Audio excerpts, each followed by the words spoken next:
Hey guys, welcome back. This is today a great day. Hey guys, welcome back. Today we're going to be making a bowie knife, hopefully very close to this level of finishedness, which is really good, but hopefully without the crack in it, which is why I'm building a new one. First we're going to do some slight modification to my workbench, which has some problems. If any of you guys follow my woodworking channel, you know I built this great workbench a while ago. There's not really anything wrong with the bench in particular, it's more like the accoutrements that have a problem, and that is this. How many times have you been working on your workbench, you push something back, and that happens to reach back here, or even worse, it falls all the way to the ground, and then you gotta go under the bench and get it. It's annoying, so I'm gonna fix that. I can only fix part of it right now, because I do not have my pegboard, which I'm gonna put on the wall, which everybody should have pegboard behind the bench. It's just amazing. Right now, all we have is studs, obviously, so we can only fix part of it, but we have a 4 1/4 inch gap, so let's make a 4 1/2 inch board, I think. So I'm gonna cut this 2x8 down and use that. Make sure it's 8 feet long, because that would be really annoying. It's 8 feet long, perfect. Gotta move my tempering oven. This is what most people's tempering oven looks like, so it's really not that funny. It's a perfect spot, under the planer. I also need to move my rock tumbler, because it's just annoying. I don't want it in my view while I'm cutting. I just completely broke this lens. Wow, that's, yeah, that's kind of toasted there. Okay, I just put it back together without that piece. And it appears to still work somewhat. Okay, now I can put this up here. I'm still not using that lens because it's not quite working right. So, that's sad.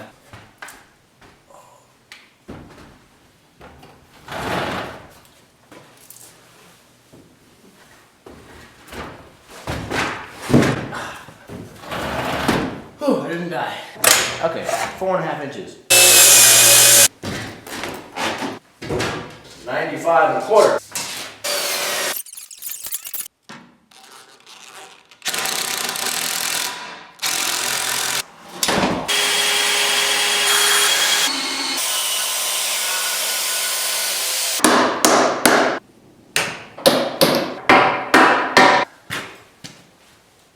That'll work. We're gonna try something new. I'm gonna stand over here and film because I kind of feel like it's a little bit better to have something in front of me while I'm talking because I can sit stuff on it. And it just feels better, right? And there's a little bit of a better background anyway. So, this is a piece of 1/4 inch by 2 inch 8670 high carbon steel. I've used it on a bunch of knives. It's a pretty good steel. It's really tough. It doesn't get very hard, but this is a bowie knife, so it doesn't need to be crazy hard. This is the blank, or the template, I guess, and it's more than 2 inches wide. Just barely, a little bit. I want to just give it a little bit of a belly. It looks a little nicer that way. So what we're going to do, we already have an angle here. I may just cut it off more, and then we're going to forge out a bevel, just a little bit. Maybe give it a distal taper and make it a little bit thinner and a little bit lighter, more wieldy. So we're going to forge it out just a tiny bit, and then do the rest in stock removal because it's just going to be easier. And last time it cracked because I forged it. So I'm a little bit leery of doing that again.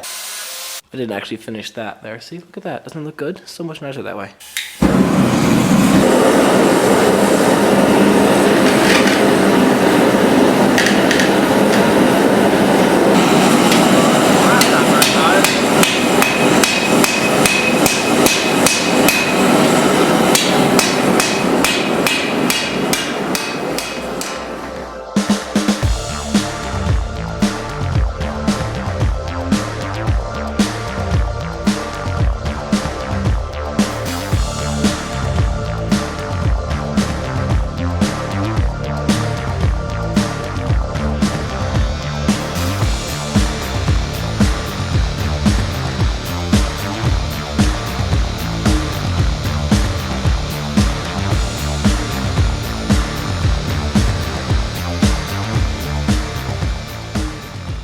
Been annealing for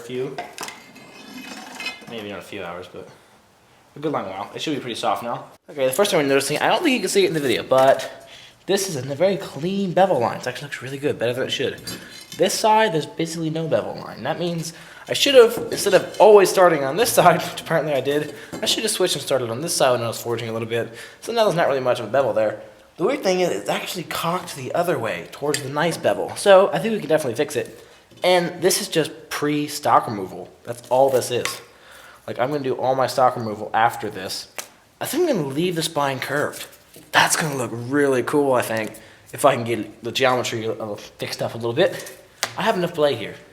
we can make a very, very cool knife. Back of it, that one needs to end. I'm going to don my artisanal look. I look so much more like a craftsman now. I need to wear a little cabbie hat.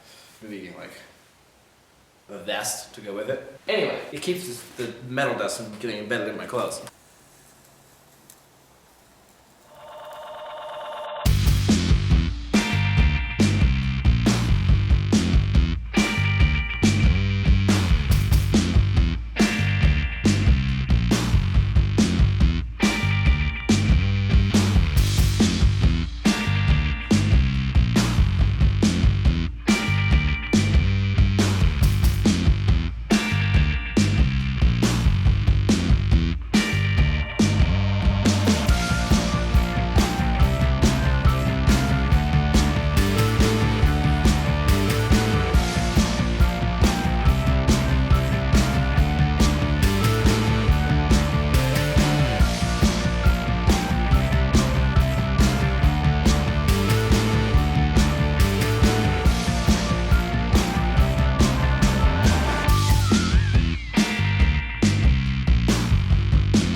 Overall, it looks good, but this just needs to come down and maybe just draw that curve down just the tiniest bit.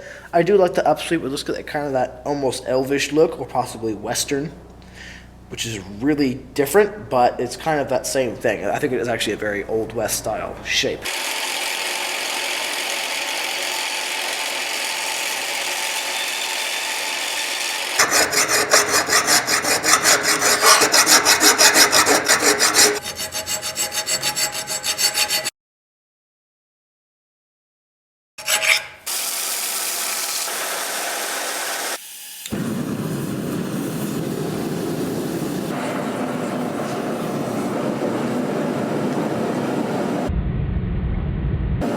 It is bowed, but it's a nice clean bow. It's like the easiest kind of thing to fix. I'm just going to clamp it and temper it and it'll be fine.